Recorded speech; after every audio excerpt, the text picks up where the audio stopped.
चलते हैं अपनी अपनी हमने ये शिव पुराण सुनाया था। और चलते हैं भगवान कृष्ण की देखते हैं इस श्लोक में आज क्या कहते हैं, गीता में आज क्या कहते हैं अर्जुन से। तो हम उनकी बातें उपदेश सुनने के लिए हमें अपने को बिल्कुल एकदम शुद्ध पवित्र मन करके बैठना चाहिए। हमेशा अपने मन को शुद्ध पवित्र, जब भी कोई भी देखो कुछ भी देखो, हमेशा अपना मन और शुद्ध और पवित्र होना चाहिए। और शुद्ध पवित्र होने के बाद में एक चित्त मन करके और अपने चित्त बुद्धि को भगवान में ध्यान लगा के, कृष्ण में ध्यान लगा के उनको उपदेशों को सुनना चाहिए। और मैं ये नहीं कहती कि मैं जो बोलती हूँ वही उपदेश को सुनना चाहिए, वो तो तुम्हारी इच्छा है। लेकिन हाँ, गीता में जो है भगवान कृष्ण के जो ज्ञान लेना है तो उनके गीता को जरूर उठा के एक श्लोक या दो श्लोक जरूर देखना चाहिए। क्योंकि जो हम एक दो श्लोक देख लेते हैं तो हमें बहुत कुछ चीज़ की प्राप्ति हो जाती है। तो हम चलते हैं भगवान कृष्ण का पहले आवाहन। ओम कृष्णाय नमः, ओम वासुदेवाय नमः, ओम परमात्मने नमः, ओम गोविंदाय नमो नमः, ओम राधा वल्लभाय नमः, ओम क्लीं कृष्णाय नमः, ओम क्लीं कृष्णाय नमः, ओम क्लीं कृष्णाय नमः। कृष्ण भगवान को, राधा रानी को मैं कोट प्रणाम करती हूँ और अर्जुन को मैं बहुत उनको भी वंदना करती हूँ, प्यार करती हूँ। संसार के जितने हैं सबको जय श्री कृष्ण और राधे राधे। तो हम चलते हैं, वो हमारा दूसरा अध्याय चल रहा है।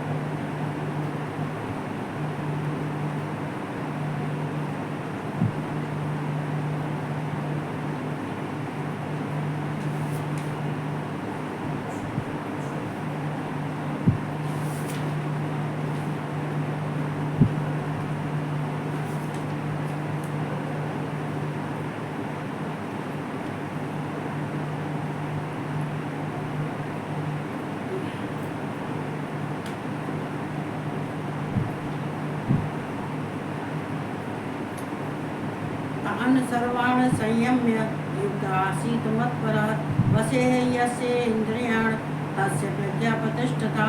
तो वो यहाँ कृष्ण भगवान अर्जुन से कह रहे हैं कि इसलिए साधक को चाहिए कि वह उन संपूर्ण इंद्रियों को वश में करके समाहित चित्त हुआ मेरे प्राण होकर ध्यान में बैठे। क्योंकि जिस पुरुष की इंद्रियां वश में होती हैं उसी की बुद्धि स्थिर हो जाती है। देखो यहाँ कृष्ण भगवान कहते हैं, ये तो देखो बार बार मैं सुनाती हूँ, ये तो इसमें देखो अध्याय 2 में तो ये आएगा, ये अध्याय 2 में तो ये ही चलेगा, उनका जो भगवान कृष्ण का चलेगा, ये बुद्धि का चलेगा, ये ज्ञान का है, ये क्रिया का है, ये कर्म का है। तो यहाँ इसलिए भगवान कृष्ण कह रहे हैं कि इसलिए साधक को तान सर्वाण संयम युक्त आसीत् मत्परः। तान सर्वाण मान के ये सब इंद्रियों को, सब इंद्रियों को कहते, इसलिए साधक को चाहिए कि वह संपूर्ण इंद्रियों को सम्यक युक्त, मतलब ये इंद्रिय, इसलिए साधक को चाहिए कि उन संपूर्ण इंद्रियों को वश में करके समाहित चित्त हुआ मेरे प्राण होकर।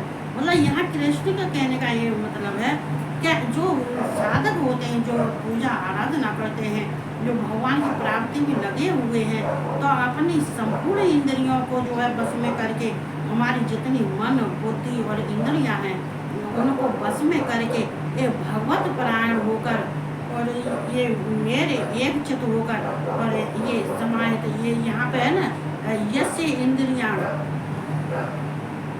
सर्वाण, सब इंद्रियों को जो है अपने मन में बस, अपने बस में करके ये भगवान कृष्ण कहते हैं कि देखो यहाँ जब तक ये अर्जुन अपने इंद्रियों को कोई बस में नहीं करता है, अपने मन बुद्धि इंद्रियों को बस में नहीं करता है, तो वो मेरी प्राप्ति नहीं कर सकता है। इसलिए वो उसको अपने संपूर्ण जीव को, मनुष्य जितने हैं, जीव जितने हैं, उनको अपनी इंद्रियां मन और बुद्धियों को वश में करके, जब मन और बुद्धि वश में हो जाएगी, इंद्रियां वश में हो जाएगी, तो उसको कथा, ये कहते नहीं भगवत पुराण, जिस कथा सुनते हैं हम, अभी मैं शिव पुराण में भी कह रही थी साधक जन इसी में कह रही थी, इसी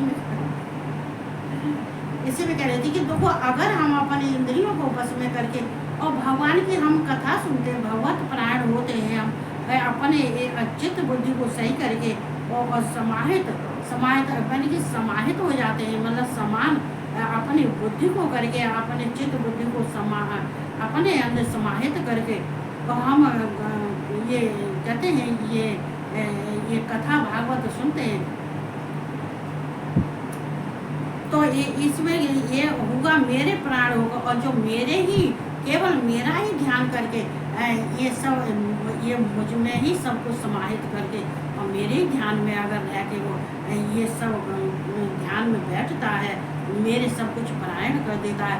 जितनी बातों को यहाँ सबके लिए कहा जाता है कि जब तक तुम्हारी इंद्रियां और ये विषय भोग कामना में और आसक्ति में लगी रहेंगी, तो देखो विषय भोग कामना ये क्या है, ये विषय भोग कामना ही आसक्ति है। चूँकि संसार में जब जिसकी इंद्रियां बस में नहीं होती है, मन बस में नहीं होता है, तो बुद्धि कोई अच्छा कार्य नहीं कर सकती है और ना ही हमें भगवान की प्राप्ति होती है।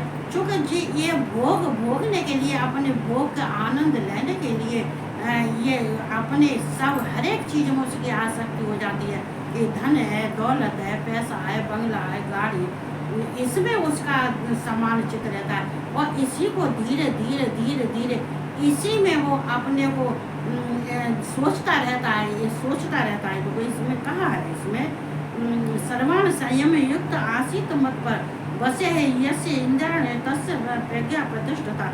चूँकि वो धीरे कहते हैं कि जब तक वो इसी कामना में, इसी आसक्ति में वो रहता है, अपने चित्त में यही सब बस सोचता रहता है, ये करता रहता है, ये सोचता रहता है, चलते फिरते सोचता, खाता पीते सोते जागते, ये जब वो ये सब सोचते रहते हैं तो सोचने से क्या होता है कि फिर उन्हीं कामों में आसक्ति बन जाती है, उन्हीं हो जाती है। जब आसक्ति इन कामों में हो जाती है तो फिर भगवान की प्राप्ति पाना बहुत मुश्किल का कार्य है।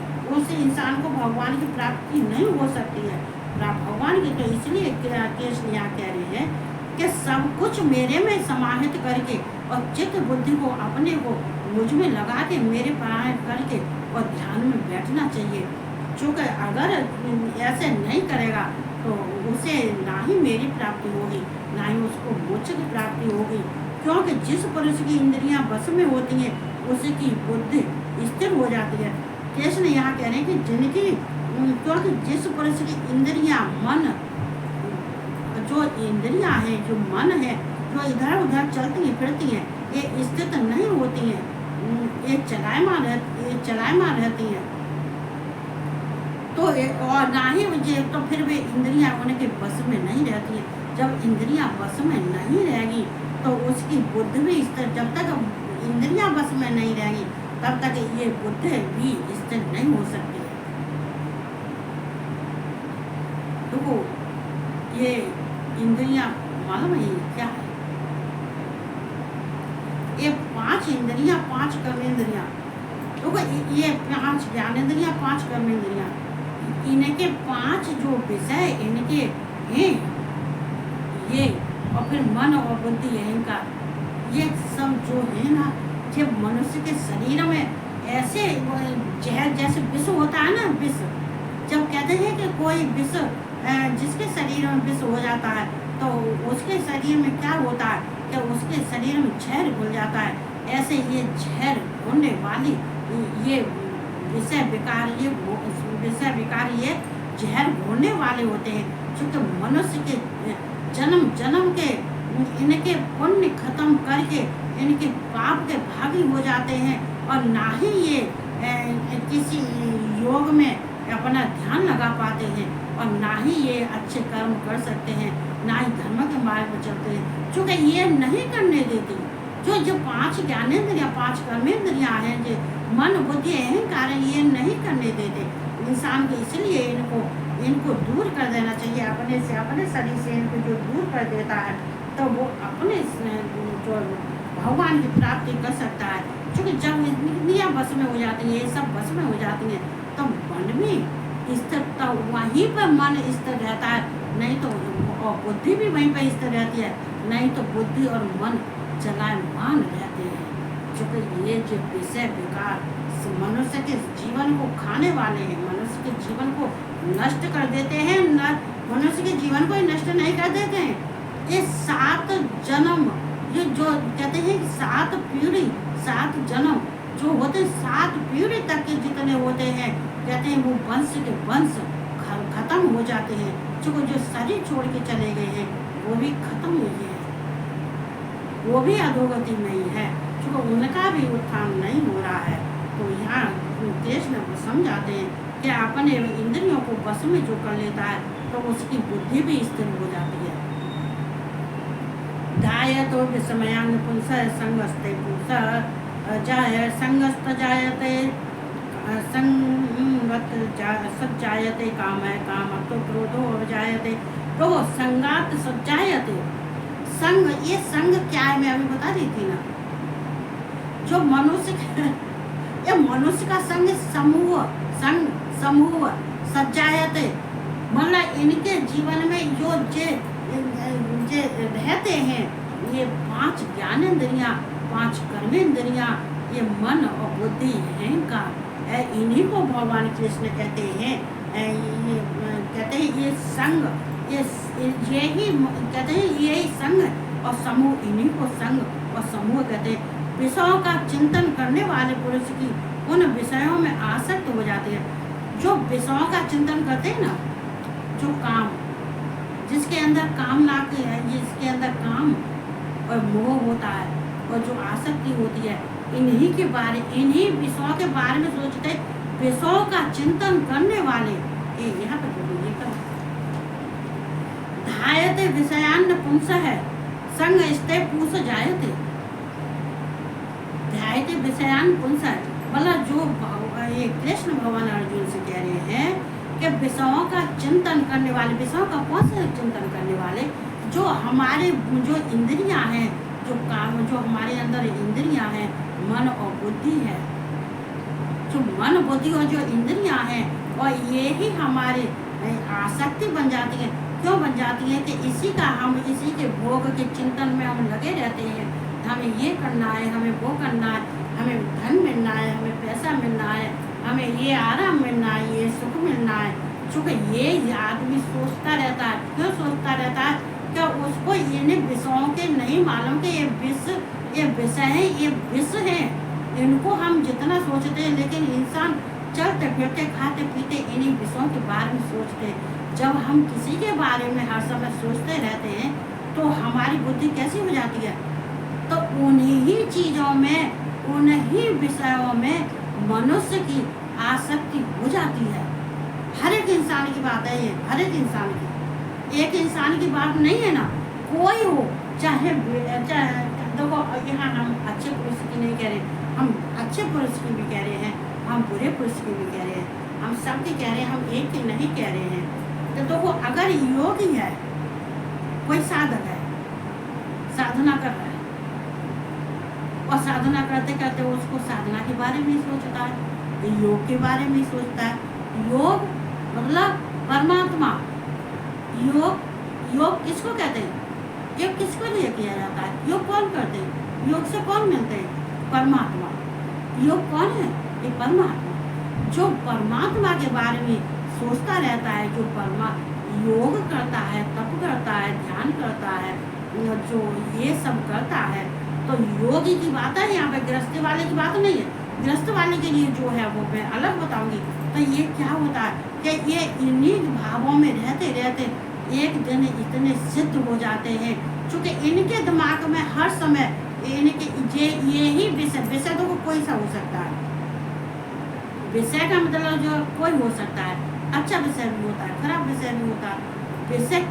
विषय का मतलब जो है किसी के बारे में सोचना, किसी के बारे में सोचना। विषय का मतलब किसी के विषय में सोचना, किसी के बारे में सोचना। वो तो कुछ भी हो सकता है और किसी के लिए भी हो सकता है, एक के लिए नहीं हो सकता है, और सिद्ध के लिए होता है, असिद्ध के लिए भी होता है, योगी के लिए भी होता है, और गृहस्थ धर्म वालों के लिए भी होता है। ये तो सबके लिए होता है। ये अपना अपने चित्त प्रवृत्ति से, अपने अपने मन से इन विषयों के बारे में, जैसे विषयों के बारे में सोचोगे वही तुम्हारा चित्त हो जाता है, उसी में तुम्हारी ये आसक्ति हो जाती है, उसी में तुम्हारे काम, जब काम क्रोध की आसक्ति हो जाती है, तो जब आसक्ति होने के बाद में, उसी चीज़ में आसक्ति होने के बाद में, पर वो काम नहीं होता है। ये इसमें बता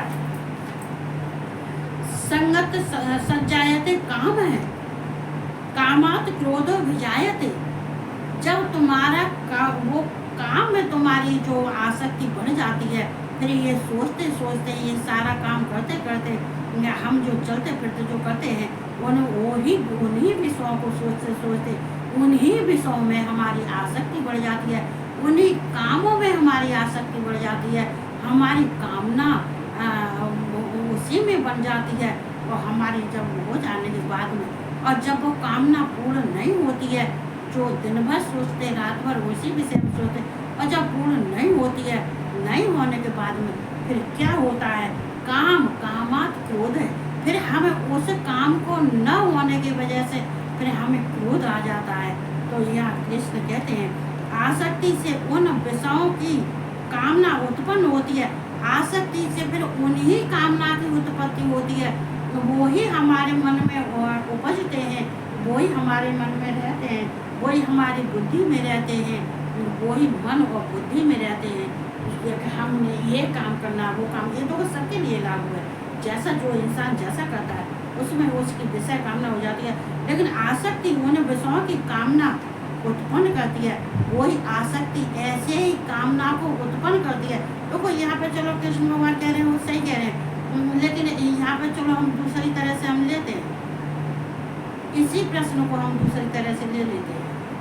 अब हम लेते हैं अपनी तरह से। कृष्ण ने कहा है, वो अच्छे से कहा है, सही कहा है, सत्य कहा है, लेकिन इसके बारे में हम भी कुछ कहना चाहते हैं कि देखो हम लोग जो हैं संसार में रहते हैं, संसार में रहने के बाद में हम कहते हैं हम गलत कामों में फंस जाते हैं, वो उन्हीं के बारे में हम सोचते रहते हैं, चूँकि हमारी मन बुद्धि सही नहीं है, बुद्धि हमारी स्थिर नहीं है।